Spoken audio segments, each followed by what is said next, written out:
Good morning students, I am Krishna Kumar, your physics teacher. हम अपना physics में 12th क्लास में चैप्टर 9 स्टडी कर रहे हैं, दैट इज़ रे ऑप्टिक्स। इसके फर्स्ट पार्ट की हमने वीडियो बना चुके हैं जिसमें हम रिफ्लेक्शन के बारे में स्टडी कर चुके हैं। आज हम स्टडी करेंगे अबाउट रिफ्रैक्शन। तो आपको पढ़ना है रिफ्रैक्शन ऑफ लाइट। रिफ्रैक्शन का मीनिंग सिंपल क्या है, इसमें आपके पास लाइट एक मीडियम से आएगी और जो सेकंड मीडियम में आपकी लाइट ट्रेवल कर जाएगी फर्स्ट मीडियम से सेकंड मीडियम में, यानी कि in case of refraction your light is changing your medium. Light आपका मीडियम चेंज कर रहा है। यहाँ पर भी आपको लॉज ऑफ रिफ्रैक्शन स्टडी करने हैं। जैसे कि मान लो ये आपका पहला मीडियम है, ये आपका सेकंड मीडियम है। मीडियम को हम उसके रिफ्रैक्टिव इंडेक्स की वजह से डिफ्रेंशिएट कर पाते हैं। जिसका रिफ्रैक्टिव इंडेक्स कम होता है उसको हम रेयर मीडियम बोल देते हैं, और जिसका रिफ्रैक्टिव इंडेक्स ज़्यादा होता है उसको हम डेंसर मीडियम बोल देते हैं। अब इस केस में क्या है, रे आपकी आएगी यहाँ पर, तो ये आपका हो गया इंसिडेंस एंगल, इंसिडेंट रे के नॉर्मल के साथ में। अब जो आपकी रे है वो स्ट्रेट लाइन में नहीं रहेगी, वो बैंड होगी। वो डिपेंड करता है हम रेयर से डेंसर मीडियम में जाएंगे या फिर डेंसर से रेयर मीडियम में। अगर ये एयर है और ये आपका वाटर है तो हम रेयर से डेंसर जा रहे हैं तो हम नॉर्मल की तरफ बैंड हो जाएंगे, तो ये एंगल आर होगा। इस केस में एंगल आई आर के बराबर नहीं होगा। इसमें जो आपका लॉज ऑफ रिफ्लेक्शन है वो क्या है, मीडियम की प्रॉपर्टी को रिलेट कर रहा है, यानी कि sine of incidence angle to the sine of refracted angle is constant for a particular medium and that constant is known as refractive index of the medium. वो क्या होगा, refractive index of water with respect to air. हम इसको ऐसे भी represent कर सकते हैं। और जो सेकंड लॉ ऑफ रिफ्रैक्शन है वो आपका सिमिलर है, incident ray, refracted ray and normal all lies in same plane, as it is जो आपने 10th क्लास में पढ़ा है। अब है यहाँ पे प्रिंसिपल ऑफ रिवर्सिबिलिटी। इसका मीनिंग क्या है कि रिवर्सिबिलिटी का मीनिंग क्या है, हम रे को वापस उसका पाथ रिट्रेस करवा सकते हैं। जैसे कि ये आपका एयर है, ये आपका वाटर है। अब यहाँ से आपकी इंसिडेंस रे आएगी, इस सरफेस के पार्टीशन पे ओ डैश पे स्ट्राइक करेगी। अब आप एयर टू वाटर जा रहे हैं, इसका मीनिंग आप रेयर टू डेंसर जा रहे हैं, so you will bend towards the normal. अब this is incidence angle and this is refracted angle. अब यहाँ पर अगर मैं इसके परपेंडिकुलर एक कनकेव मिरर रख देता हूँ तो परपेंडिकुलर का मतलब क्या है, वो अपना पाथ वापस से रिट्रेस करेगा। यहाँ पर ऐसे जाएगा और यहाँ से वापस ऐसे भी आ जाएगा। इसको हम बोलते हैं रिवर्सिबिलिटी।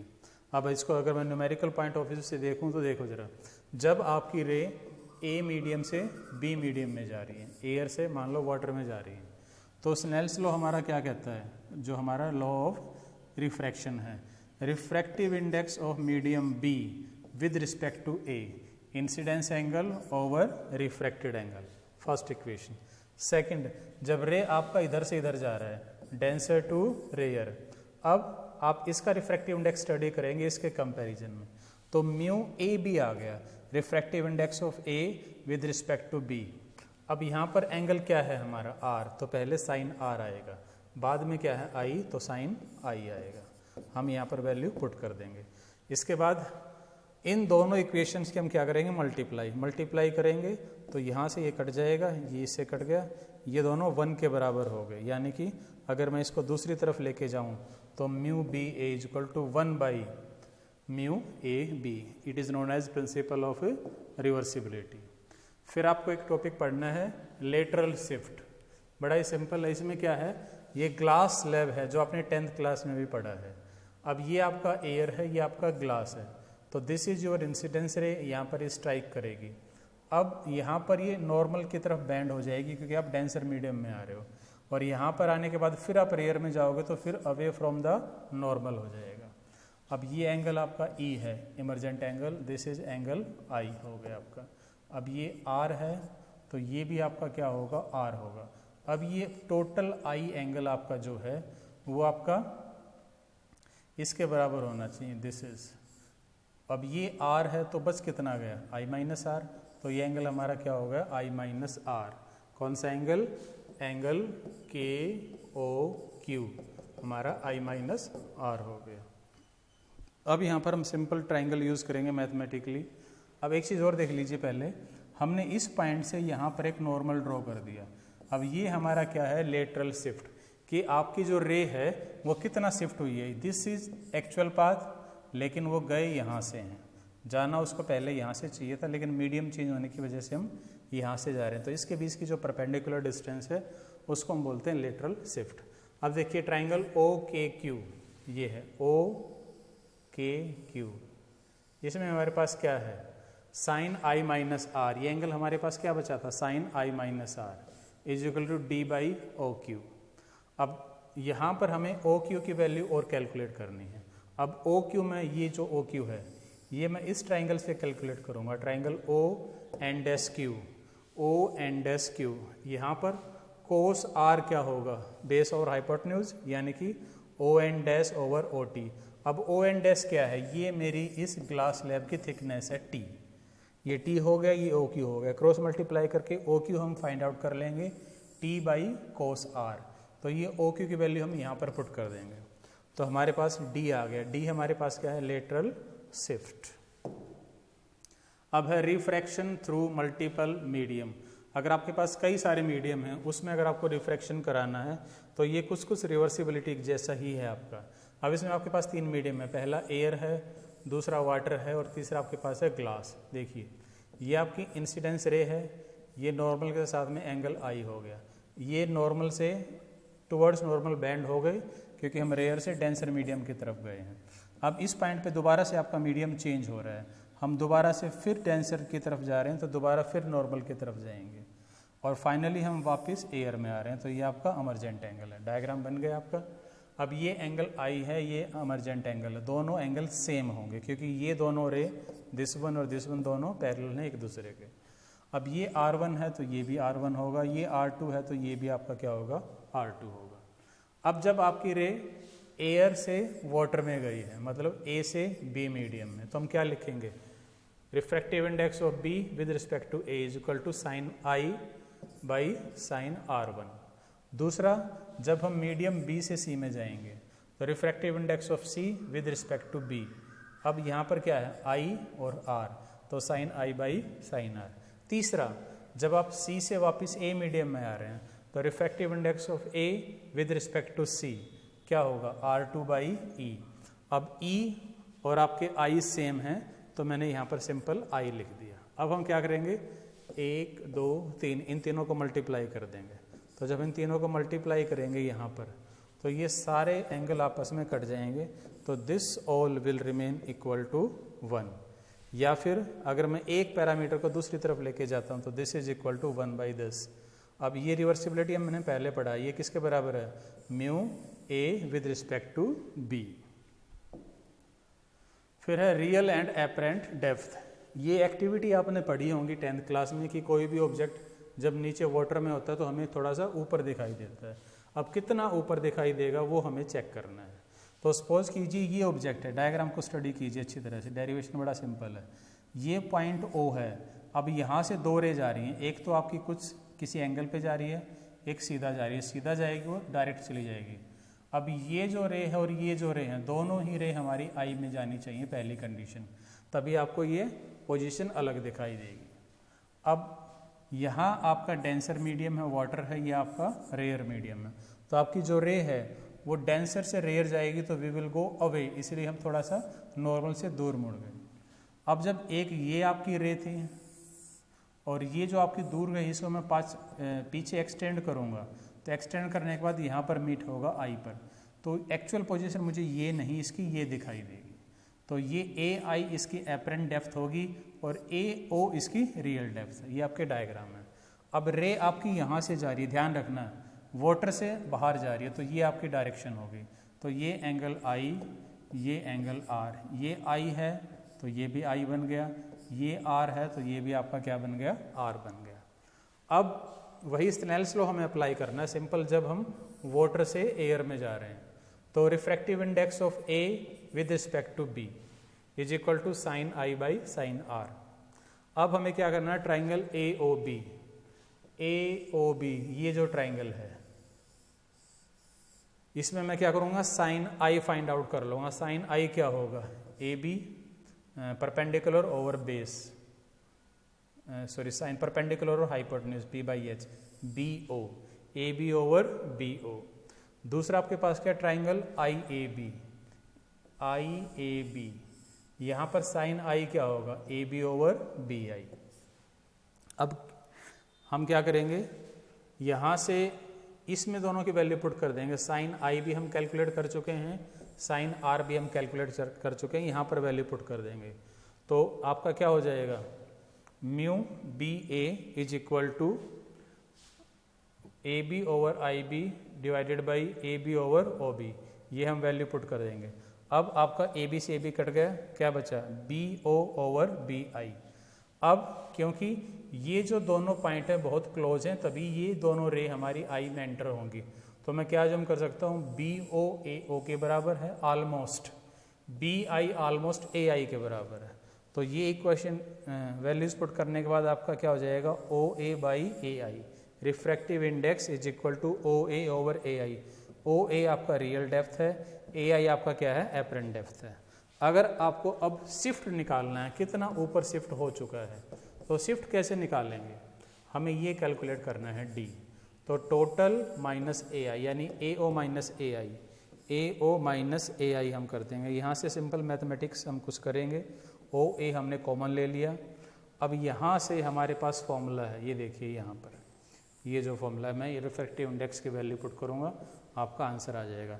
अब आपका जो शिफ्ट है वो आपका थिकनेस के डायरेक्टली प्रोपोर्शनल है और रिफ्रैक्टिव इंडेक्स के इनवर्सली प्रोपोर्शनल है। अब एक आपकी टर्म आती है टोटल इंटरनल रिफ्लेक्शन, बड़ा इंपॉर्टेंट टॉपिक है, कई बार मेन एग्जाम में आ जाता है 2 या 3 नंबर में। अब TIR फिनोमिना क्या होता है, जब आपकी कोई भी लाइट है वो दूसरे मीडियम में ना जाके वापस उसी मीडियम में आ जाएगी, उसको बोलते हैं टोटल इंटरनल रिफ्लेक्शन। मिरर में ऐसा होता है कि दूसरी तरफ पेंट होता है, लेकिन यहाँ पर ऐसा नहीं है, दोनों तरफ ट्रांसपेरेंट मीडियम है, फिर भी एक कंडीशन ऐसी होती है कि आपकी रे वापस उसी मीडियम में आ जाएगी। अब उसकी कंडीशन क्या है, 2 कंडीशन है। पहला क्या है, रेयर आपकी डेंसर से रेयर मीडियम में जानी चाहिए, फर्स्ट TIR फिनोमिना के लिए। दूसरा क्या है, जो एंगल ऑफ इंसिडेंस है, ये हमारा जो एंगल ऑफ इंसिडेंस है ये हमारा क्रिटिकल एंगल से ज़्यादा होना चाहिए। तो पहले हम क्रिटिकल एंगल स्टडी करते हैं क्या है। देखिए ज़रा, मान लो आपका ये डेंसर मीडियम है, ये रेयर मीडियम है। अब यहाँ पे आपकी रे आई विद एंगल आई नॉर्मल। अब आप डेंसर से रेयर जाएंगे तो you will go away from the normal, ये हमारा आर बन गया। अब मान लो मैं इंसिडेंस एंगल को थोड़ा सा इंक्रीज कर देता हूँ तो आपका रिफ्रैक्टेड एंगल भी और इंक्रीज हो जाएगा। अब मैं इंसिडेंस एंगल को और इंक्रीज कर देता हूँ तो एक टाइम ऐसा आएगा जब आपकी रे सरफेस पे से जाएगी यहाँ पर। अब जब आपकी रे सरफेस पे से जाएगी तो ये एंगल कितना हो गया 90 डिग्री। तो उस टाइम पर ये जो हमारा इंसिडेंस एंगल होगा that is known as critical angle, जिसको हम C से भी लिख सकते हैं। तो इंसिडेंस एंगल क्रिटिकल एंगल तब होगा जब हमारा एंगल ऑफ रिफ्रैक्शन कितना हो जाएगा 90 डिग्री। अब देखिए ज़रा, अगर मैं इसको और इंक्रीज करता हूँ तो ये उस मीडियम में नहीं इसी मीडियम में आ जाएगा। तो आपका क्या फिनोमिना हो गया TIR। अब एक रिलेशन है, इस पर कई बार न्यूमेरिकल भी आ जाता है। क्या, देखिए आपने क्या किया है, आप B से A मीडियम में गए हैं तो refractive index of A with respect to B is equal to, ये I है ये R है, लेकिन क्रिटिकल के टाइम क्या है, I C के बराबर हो गया और R आपका 90 हो गया। वैल्यू पुट कर दी मैंने, तो म्यू AB किसके बराबर हो गया sin C। अगर मैं इसको उल्टा करता हूँ तो क्या हो जाएगा आपका, mu BA is equal to 1 ओवर sin C हो जाएगा। फिर है इसकी एप्लीकेशन, TIR फिनोमिना जो आपने पढ़ा है उसकी एप्लीकेशन क्या क्या है। पहला तो क्या है, प्रिज्म जो आपने 10th क्लास में पढ़ा है उसको हम टोटली रिफ्लेक्टिंग इंस्ट्रूमेंट में भी यूज़ कर सकते हैं। जैसे कि मान लो आपको रे को 90 डिग्री पे रोटेट करना है, so this is your incidence है। अब ये नॉर्मली सरफेस पे स्ट्राइक करेगी तो एज इट इज आ जाएगी।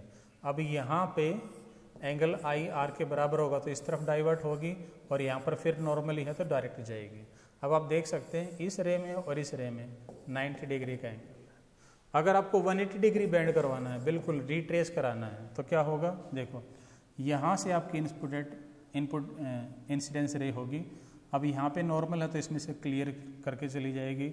यहाँ पर फिर इंसिडेंस रिफ्लेक्शन के बराबर होगा, यहाँ पर फिर इंसिडेंस रिफ्लेक्शन के बराबर होगा और यहाँ पर नॉर्मल होने की वजह से सीधा। अब इस रे में और इस रे में आपका 180 डिग्री का डिफरेंस है। मिराज जो आपका बनता है, यानी कि आपकी जो वर्चुअल इमेज जो बनती है, ये आपने देखा होगा जब आपका बहुत गर्मी होती है तो जो आपका ट्री होता है उसकी आपके नीचे इन्वर्टेड इमेज बनना स्टार्ट हो जाती है। फिर आपका ऑप्टिकल फाइबर आपका एक ट्रांसमिशन मीडिया है, इसका डायग्राम भी बुक में होगा। इसमें आपकी एक केबल होती है ये, जिससे हम डाटा ट्रांसमिट करते हैं डिजिटली। इसमें आपकी दो चीज़ें होती हैं मेन, एक आपका कोर होता है अंदर वाला पार्ट और एक आपका होता है क्लैडिंग। कोर अंदर होता है जिसका रिफ्रैक्टिव इंडेक्स ज़्यादा होता है एज कम्पेयर टू क्लैडिंग, तभी आपका क्या होगा यहाँ पर इस पॉइंट पर क्या होगा टोटल इंटरनल रिफ्लेक्शन। और इस तरह से आपका जो सिग्नल है that will travel in the form of light. तो ऑप्टिकल फाइबर में सिग्नल किस फॉर्म में ट्रेवल करता है, लाइट के फॉर्म में ट्रेवल करता है। फिर है रेनबो भी आपका TIR फिनोमेना की वजह से बनता है, जो आप छोटी क्लास में पढ़ चुके हैं। अब आपके जो रिफ्रैक्टिंग सरफेसेस हैं वो आपके दो टाइप के हो सकते हैं, कन्वेक्स और कनकेव। ये देखिए डायग्राम। अब अगर आपका इस टाइप से सरफेस आपका कट है और ये आपका पूरा का पूरा कोई दूसरा सरफेस है, दूसरा मीडियम है, ये फर्स्ट मीडियम है, ये सेकंड मीडियम है, तो इस टाइप के सरफेस को हम बोलते हैं कन्वेक्स रिफ्रैक्टिंग सरफेस। अगर आपने सरफेस इस टाइप से कट किया है, अंदर की तरफ है, उसका मिड पॉइंट अंदर की तरफ है, तो ये आपका दूसरा मीडियम है सेकंड, और ये आपका फर्स्ट मीडियम है, तो इसको हम बोलेंगे कनकेव रिफ्रैक्टिंग सरफेस। अब इसके पैरामीटर्स भी सेम हैं, वैसे ही हैं जो आप पहले पढ़ चुके हो। कैसे? अगर मैं इसको कंप्लीट कर दूं इस स्फीयर को, और इस स्फीयर को मैं इधर कंप्लीट करूंगा, तो रेडियस क्या बन जाएगा, इस स्फीयर का रेडियस इसका रेडियस ऑफ कर्वेचर होगा। सेंटर ऑफ कर्वेचर, इसका जो सेंटर है वो भी इसका सेंटर ऑफ कर्वेचर होगा। ये इसका पोल हो गया, है ना, ये इसका प्रिंसिपल एक्सिस हो गया। तो सारे पैरामीटर आपके एज इट इज हैं जो आपने मिरर के लिए स्टडी किए हैं।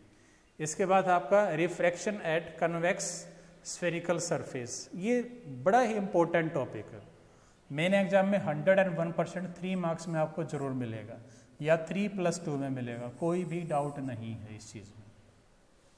अब इसमें आपको करना क्या है, ध्यान से देखिए। ये आपका एक कन्वेक्स रिफ्रैक्टिंग सरफेस है इतना, तो इसका रिफ्रैक्टिव इंडेक्स इस पार्ट से अलग होगा, तो इसका मैंने μ1 माना है, इसको मैंने μ2 कंसिडर किया है। अब जो हम केस स्टडी करने जा रहे हैं वो तब है जब आपकी इमेज कैसी बनेगी, रियल बनेगी। तो पहले आप डायग्राम देखिए, डेरिवेशन एक स्टेप याद रखना, पूरी अपने आप हो जाएगी। मान लीजिए ये आपका ऑब्जेक्ट है O, अब इस ऑब्जेक्ट से यहाँ पर आपकी ये इंसिडेंस रे आई। अब इस पॉइंट पे मैं सबसे पहले क्या ड्रॉ करूँगा, नॉर्मल। अब नॉर्मल कहाँ मिलता है आपका, ये आपका नॉर्मल है, नॉर्मल आपका मिलेगा सेंटर पे। अब क्योंकि आप रेयर से डेंसर जा रहे हैं तो आप टुवर्ड्स नॉर्मल सीधे नहीं जाएंगे, आप नॉर्मल की तरफ बैंड हो जाएंगे, तो आप यहाँ पर आएंगे। तो ये आपकी क्या बन गई, इमेज बन गई, इमेज बन गई आपकी। अब आपके पास क्या है, यहाँ पर कुछ अजम्पशंस होती हैं। अजम्पशंस क्या हैं हमारी, वो ये पहली तो ये है कि हमारी जो ऑब्जेक्ट है वो पॉइंट साइज है, इसलिए हमने पॉइंट साइज ऑब्जेक्ट ली है।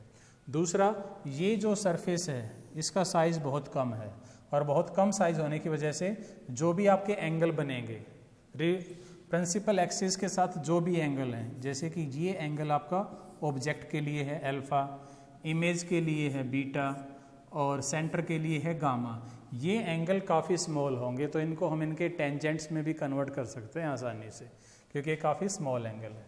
ये I हो गया और ये आपका R हो गया। अब पूरी डेरिवेशन करने के लिए हमें स्नेल्स लॉ में वैल्यू पुट करनी है।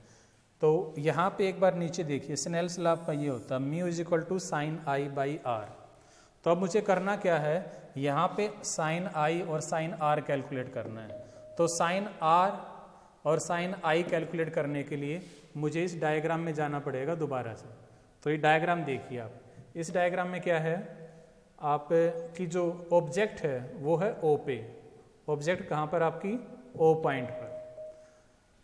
अब आपको I और R कैलकुलेट करने हैं, फिर हम sin I और sin R कैलकुलेट कर लेंगे। तो ट्राइंगल OAC, ध्यान से देखना, ट्राइंगल OAC, OAC। अब आपने ट्राइंगल में पढ़ा है जो एक्सटीरियर एंगल होता है वो सम ऑफ एंगल ऑफ अपोजिट्स के बराबर होता है, जो अपोजिट जो एंगल होते हैं उनके बराबर होता है। अब यहाँ पे एक्सटीरियर क्या है आपका आई एंगल, अब इंटीरियर इसमें क्या है अल्फा और गामा, तो आई किसके बराबर हो जाएगा अल्फा प्लस गामा की। अब क्योंकि मैंने आपको कहा था ये alpha beta gamma small angle हैं, तो हम इनको इनके टेंजेंट्स में कन्वर्ट कर देंगे।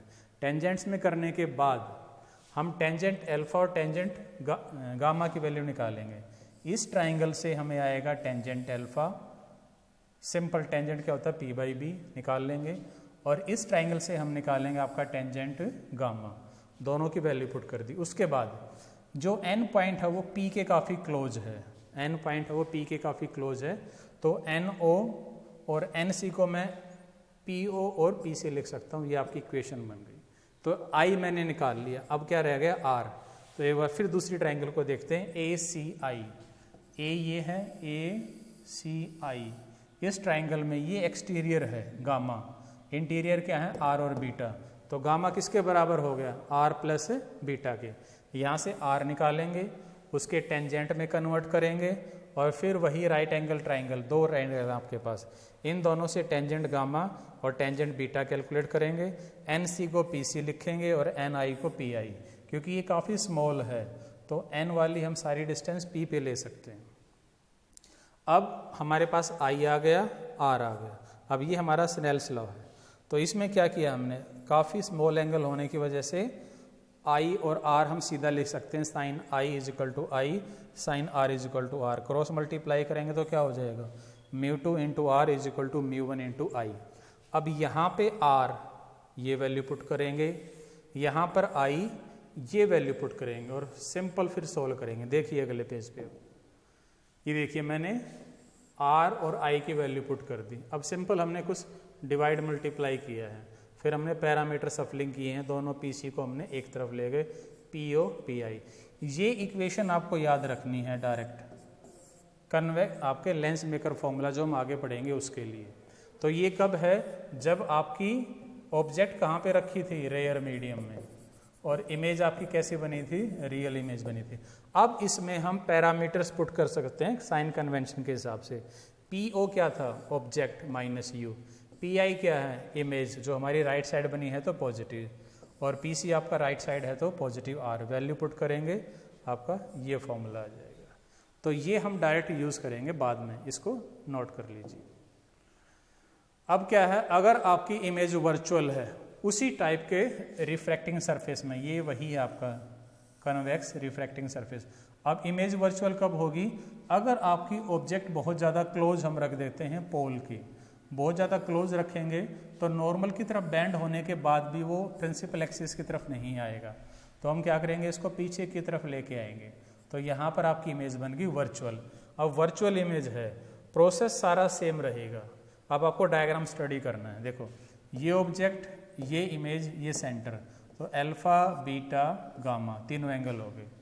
अब ये इंसिडेंट रे है, ये आपका नॉर्मल है, तो पूरा बन गया आई, ये नॉर्मल है, ये आपका रिफ्रैक्टेड है, ये हो गया आर, तो ये आर है, तो आपका ये एंगल भी क्या हो जाएगा आपका आर हो जाएगा।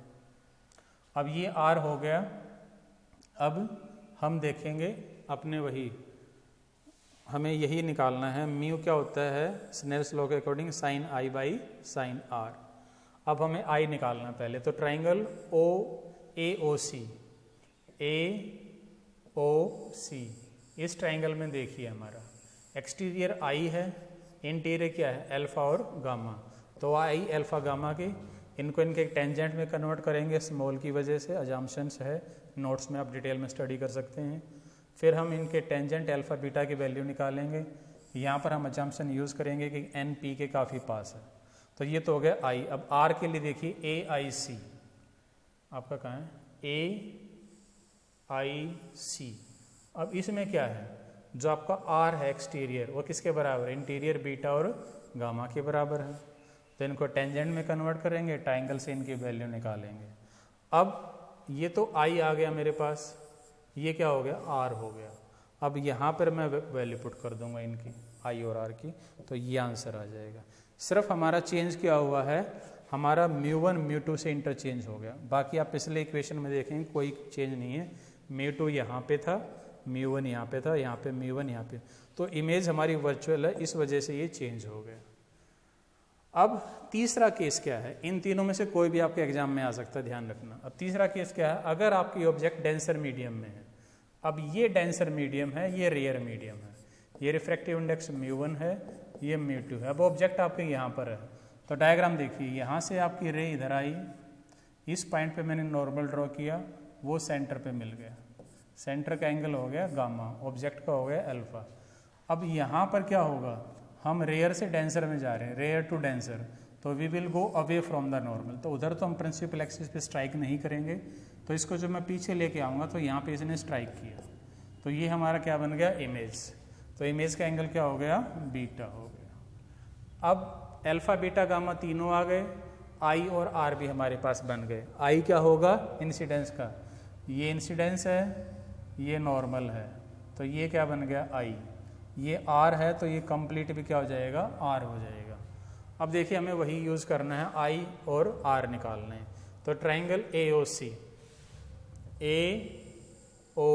इस ट्राइंगल में अल्फा किसके बराबर है आपका, आई और गामा के। देखो अल्फा किसके बराबर है, आई प्लस गामा के। यहाँ से आई निकालेंगे, इसके टेंजेंट्स में पुट करेंगे और उनकी वैल्यू निकालेंगे। दूसरा है आर के लिए हम ट्राइंगल ACI, यहाँ पे देखिए बीटा किसके बराबर है आपका, आर प्लस गामा के, तो आर प्लस गामा हो गया बीटा। यहाँ से आर कैलकुलेट करेंगे, टेंजेंट में कन्वर्ट करेंगे, ट्राइंगल से टेंजेंट की वैल्यू निकालेंगे। फिर आई आ गया और आर आ गया, ये आर है, ये मेरा आई है, इनकी वैल्यू हम स्नेल्स लॉ में यहाँ पर पुट करेंगे। पुट करने के बाद आपका आंसर ये आ जाएगा। तो ये किसके लिए है, जब आपकी ऑब्जेक्ट कहाँ पर है, डेंसर मीडियम में। अब सेम केस आप कनकेव सरफेस के साथ भी स्टडी कर सकते हैं। अभी तक जो हमने 3 केस जो कंसीडर किए हैं वो आपके कन्वेक्स सरफेस के साथ थे, ये आपका है कनकेव सरफेस। अब देखिए कनकेव का मतलब आपने इस तरह से बैंड कर रखा है अंदर से। अब इसको स्टडी कीजिए पहले डायग्राम को, ये हमारी ऑब्जेक्ट है O। अब यहाँ से जो रे आपकी आएगी, अब ये रेयर है, ये डेंसर है, तो यहाँ पर पहले हम नॉर्मल ड्रॉ करेंगे, तो ये हो गया मेरा नॉर्मल। तो हम सीधा नहीं जाएंगे, हम बैंड हो जाएंगे नॉर्मल की तरफ। क्यों, क्योंकि हम रेयर टू डेंसर जा रहे हैं। तो ये तो हो गया आई और ये हो गया आपका आर, लेकिन हम यहाँ पे वापस जब लेके आएंगे यहाँ से, तो यहाँ पर आपकी इमेज बनेगी। अब ये अल्फा हो गया, ये बीटा हो गया, ये गामा हो गया। आई कौन सा था, डायग्राम को दोबारा बना के भी चेक कर सकते हैं आप। आई हमारे पास क्या था, आई था, देखिए ये है, ये इंसिडेंस रे है, ये आपका नॉर्मल है, तो ये है आई। तो अब आपकी जो ट्राइंगल हम यूज करेंगे AOC, ट्राइंगल AOC, इस ट्राइंगल में एक्सटीरियर कौन सा है, अल्फा, अंदर क्या है, आई और gamma. Alpha is equal to I plus gamma, तो आई निकाल लेंगे, टेंजेंट्स में वैल्यू पुट करके उनके टेंजेंट्स की वैल्यू निकाल लेंगे। अब हमें चाहिए आर, आर के लिए हम करेंगे AIC,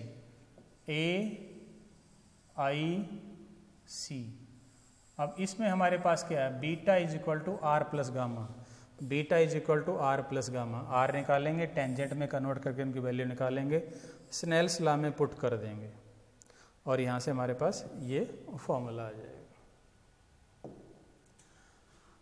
अब दूसरा क्वेश्चन बता रहा हूँ जो मोस्ट इंपॉर्टेंट है, ये भी 3+2 मार्क्स में आता है। अभी आपको करना कैसे, देखिए अगर ये 3 मार्क्स में आता है तो आपको इतना ही करना है जो मैंने बोर्ड पे कर रखा है, लेकिन अगर ये 5 मार्क्स में आता है तो मैंने यहाँ पर जो डायरेक्ट इक्वेशन यूज़ की हैं, जो मैं पीछे निकाल चुका हूँ डिफरेंट सरफेसेस की वजह से, वो आपको डिराइव करके दिखानी है। अगर ये 5 नंबर में आता है, अगर ये 3 नंबर में आता है तो आप इसको डायरेक्ट भी कर सकते हैं, अगर आपको ये डायरेक्ट फॉर्मूले याद हैं तो। अब लेंस मेकर फॉर्मूला का मीनिंग क्या है, आप लेंस का फॉर्मूला डिराइव करेंगे। ये आपका लेंस हो गया कन्वेक्स लेंस। अब ये आपकी ऑब्जेक्ट है O। अब देखिए यहाँ पे स्ट्राइक किया इस सरफेस पे, जब भी आपका सरफेस चेंज हो, मीडियम चेंज हो, आपको एक नॉर्मल ड्रॉ करना है हर बार, तो आपका गलत नहीं होगा, ये आपका नॉर्मल हो गया। तो ये पहला नॉर्मल, तो पहला सेंटर C1, तो ये आपका क्या हो गया, एंगल I हो गया। अब यहाँ पे क्या होगा, हम रेयर से डेंसर जा रहे हैं तो टुवर्ड्स नॉर्मल मुड़ जाएंगे, तो हम यहाँ पे आ जाएंगे, ये हमारी इमेज बन जाएगी यहाँ पर। तो ये इमेज किसकी वजह से, इस सरफेस की वजह से है, लेकिन यहाँ पर सरफेस एक और है। कौन सा सरफेस है, ये दूसरा सरफेस, यानी कि यहाँ पे फाइनल इमेज नहीं है हमारी। इस सरफेस पे आने के बाद हम एक बार दोबारा बैंड होंगे यहाँ पर आने के बाद, क्योंकि आपका मीडियम चेंज हो रहा है दोबारा से, तो आप दोबारा से बैंड हो जाओगे, दोबारा से बैंड होंगे। इसकी वजह से आपका क्या हो जाएगा, देखिए जरा, दोबारा बैंड होने की वजह से, एक सेकंड, यस, दोबारा बैंड होने की वजह से आप यहाँ पे इमेज नहीं बनेगी, आपकी इमेज थोड़ा सा पहले बन जाएगी, क्योंकि आप थोड़ा सा और बैंड हो जाओगे दूसरे सरफेस की वजह से। तो यहाँ पर पहले हम कहाँ जा रहे हैं, रेयर से डेंसर, पहले मैं एयर से कहाँ गया, ग्लास में गया, तो मैंने ये इक्वेशन वहाँ से डायरेक्ट लिखी है, रेयर टू डेंसर मीडियम की। उसके बाद क्या है, आप डेंसर टू रेयर मीडियम जाएंगे फाइनल इमेज के लिए, तो ये आपका फाइनल इमेज है, यानी कि ये ऑब्जेक्ट, ये आपकी फर्स्ट इमेज है, और ये जो फर्स्ट इमेज है ये आपकी फाइनल इमेज आपको देगी, तो वो वैल्यू हम सेकंड इक्वेशन में लिखेंगे। तो ये आपका क्या है, जब रेयर टू डेंसर है, ये आपका क्या है, डेंसर टू रेयर है। अब हम क्या करेंगे, इन दोनों का यूज करेंगे, यानी इन दोनों को ऐड कर देंगे, क्योंकि टोटल इमेज दोनों को ऐड करने के बाद ही आएगी, तो दोनों के लेफ्ट हैंड साइड और दोनों के राइट हैंड साइड को हम ऐड कर देंगे, फर्स्ट इक्वेशन को और सेकंड इक्वेशन को। लेकिन अब हमें करना क्या है, ऐड कैसे करेंगे हम, हमने क्या किया, इस इक्वेशन को थोड़ा सा यहाँ पर मॉडिफाई कर दिया, रेयर टू डेंसर, और डेंसर टू रेयर वाले को हमने थोड़ा सा यहाँ पर मॉडिफाई कर दिया। मॉडिफाई कैसे किया है, देखो जरा, अब दो पोल हैं, हम दो अलग अलग डिस्टेंस नहीं लेंगे, हम कॉमन डिस्टेंस लेंगे C, तो हम सारी डिस्टेंस सेंटर से मेजर करेंगे, तो जहाँ भी P1 या P2 है वहाँ पर C ले आएंगे। तो देखिए P1 की जगह C, P1 की जगह C, P1 की जगह C, ऐसे P2 की जगह भी आपका क्या आ गया, C आ गया। तो ये अजम्पशन है कि आपका जो लेंस है वो काफ़ी थिन है, जिसकी वजह से P1 P2 आपके पास है। तो एक तो ये इक्वेशन आपकी फर्स्ट रेयर टू डेंसर, और दूसरी आपकी ये इक्वेशन, इन दोनों को ऐड करके आपका आंसर आ जाएगा। ऐड करना, सिंपल ऐड करना है, ज़्यादा कुछ नहीं करना है। देखिए हमने लेफ्ट हैंड साइड को अलग से ऐड कर दिया, राइट हैंड साइड को अलग से ऐड कर दिया। अब कुछ पैरामीटर आपके कट जाएंगे, शायद आपका ये कट गया, ये दोनों बच गए। अब यहाँ से μ2 माइनस μ1 कॉमन आ जाएगा, ये बचेगा आपका।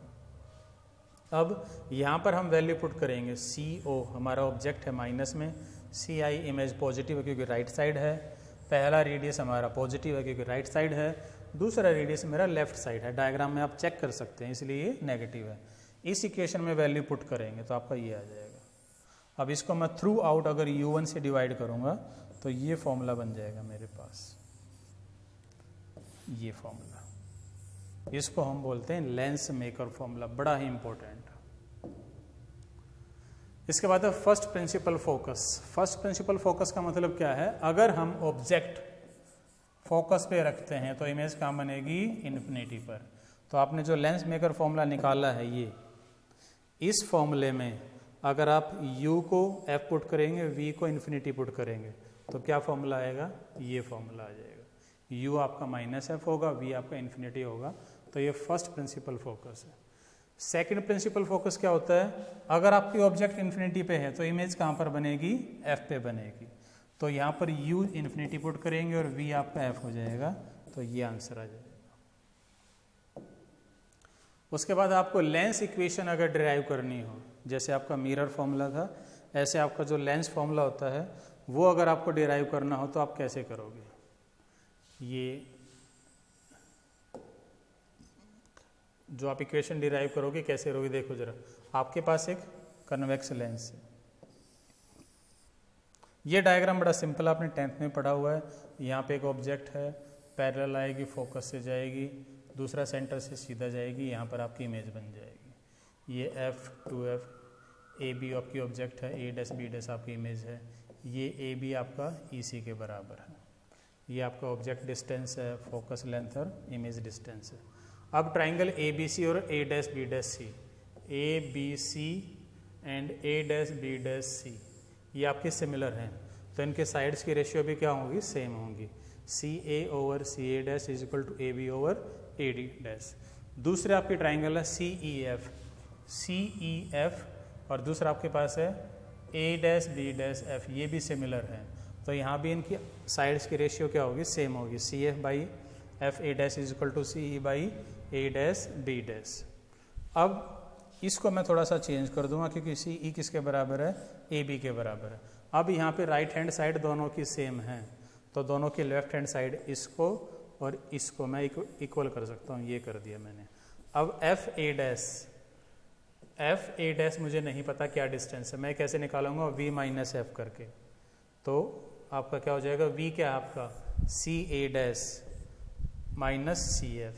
तो ये वैल्यू कैसे निकालूंगा, CA' माइनस CF करके, ये वैल्यू आपके पास आ गई। अब यहाँ पर हम साइन कन्वेंशन यूज़ करेंगे। ऑब्जेक्ट माइनस यू है, इमेज राइट साइड है तो पॉजिटिव है, फोकल लेंथ राइट साइड है तो पॉजिटिव है, ये वैल्यू पुट करेंगे। अब इसमें हम क्या करेंगे, ऊपर नीचे तीनों जगह UVF से डिवाइड कर देंगे, तो आपका ये लेंस इक्वेशन आ जाएगा, लेंस फॉर्मूला आ जाएगा। मैग्निफिकेशन यानी कि relation of height of image to the height of object, ये देखिए उसी पिछले डायग्राम से ही हमने लिया है। जो इक्वेशन आपको याद है तो पिछले डायग्राम में जो आपकी ये जो इक्वेशन थी, यही इक्वेशन मैंने क्या की है, यहाँ पे यूज़ की, एज इट लिख दिया। अब ये क्या है, A'/B' इमेज है, AB क्या आपकी ऑब्जेक्ट है, CA' क्या है, V है, CA क्या है, माइनस U है। ये वैल्यू पुट करेंगे तो I/O किसके बराबर होगा, V-U के। तो मैग्निफिकेशन क्या हो जाएगा आपके पास, M = I/O = V/U हो जाएगा। अब power of the lens 10th class में पढ़ा है, वही यहाँ पर है। पावर ऑफ द लेंस कुछ अलग नहीं है, यानी कि अगर आपके पास फोकल लेंथ गिवन है तो आप पावर कैलकुलेट कर सकते हैं। पावर कैसे निकालते हैं आप, 1/f करके। लेकिन याद रखें, फोकस आपकी जो फोकल लेंथ है वो आपकी मीटर में होनी चाहिए, तब आपकी पावर किस में होगी, डायोप्टर में होगी। तो कई बार 1 डायोप्टर अगर पूछ ले, 1 डायोप्टर क्या होता है, 1 डायोप्टर होगा जब फोकल लेंथ 1 मीटर होगी। अगर फोकल लेंथ पॉजिटिव है तो ही आपका पावर भी आपकी क्या होगी, पॉजिटिव होगी। इक्विवेलेंट लेंसेज, मान लो 2 लेंस अपने आसपास रखे हुए हैं, तो जो पावर है वो तो सिंपली ऐड हो जाएंगे दोनों की टोटल पावर के लिए। मैग्निफिकेशन क्या है, दोनों के मल्टीप्लाई हो जाएंगे और फोकल लेंथ आपके इन्वर्स होके ऐड होंगे। अब यहाँ पर ये न्यूमेरिकल में कई बार आ जाता है, ये तो सिंपल है, आपने छोटी क्लास में पढ़े हैं। अगर दोनों लेंसेज के बीच में कुछ डिस्टेंस है और फिर हमने उनको रखा है, NCERT में भी एक क्वेश्चन है, तो आपका ये फॉर्मूला हो जाएगा, ये डिस्टेंस बीच वाली आपको गिवन होगी, तब आप इक्विवेलेंट फोकल लेंथ निकाल सकते हैं। फिर स्फेरिकल एबरेशन, ये आपका एक टाइप का ड्रॉबैक है लेंसेज में। वो क्या है, अगर आपके प्रिंसिपल एक्सिस, ये प्रिंसिपल एक्सिस है आपका, अगर इसके पैरेलल में काफ़ी सारी रेज आ रही हैं, काफ़ी वाइड बैंड आता है, तो सारी की सारी रेज आपकी एक जगह पे मीट नहीं कर पाती हैं, डिफरेंट पोजीशन पर मीट्स कर पाती हैं, उसको हम बोलते हैं स्फेरिकल एबरेशन। तो इसका हम रिमूव एक ही तरीके से कर सकते हैं, या तो हम यहाँ पर स्टॉपर लगाएं ताकि हम या तो पास वाली रे पास करें या फिर सिर्फ दूर वाली पास करें, ताकि हमें इमेज बनने के लिए तो 2 या 3 रेज ही चाहिए, तो हम सिर्फ सफिशिएंट रेज को रोक सकते हैं, बाकी सभी को पास करते हैं। इस तरह हम इसको रिमूव कर सकते हैं। तो ये आपका सेकंड पार्ट था इस चैप्टर का, दैट इज रिफ्रैक्शन। इसके बाद हम जो थर्ड पार्ट स्टडी करेंगे वो आपके पास होगा डिस्पर्शन वाला, जो हम थर्ड वीडियो बनाएंगे उसमें।